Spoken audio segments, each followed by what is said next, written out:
ප්‍රේක්ෂකයෝ මේ වෙලාවේ ජය අපේක්ෂාවෙන් ඉන්නේ පිපාසයෙන් ඉන්නේ.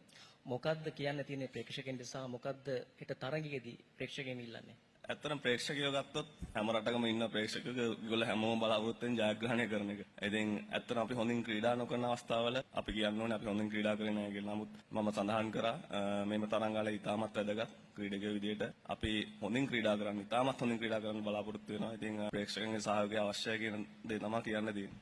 කණ්ඩායමේ සිසු සමාජිකයන් අනිත් ප්ලේයර්ස්ලාගෙන් ඔයාගේ නායකත්වයට ඔයාලා මේ වැඩේ කරන් යන ලැබෙන සහයෝගය ගැන ඔයා සතුටු වෙනවද මොකද්ද කොහොමද දකින්නේ ඒක? මේකයි මට සහයෝගය දෙනවට වැඩිය ඔයාම අරන් බලන්න මේකේ කැප්ටන්ලා කී දෙනෙක් ඉන්නවද? මම හිතන්නේ හැම වෙලේම අපි පන්දු අතර ගත්තාම කැප්ටන් කෙනෙක් විදිහට හිතන්න ඕනේ. බැට් කරද්දි කැප්ටන් කෙනෙක් විදිහට හිතන්න ඕනේ. ඒකයි වැදගත් වෙන්නේ.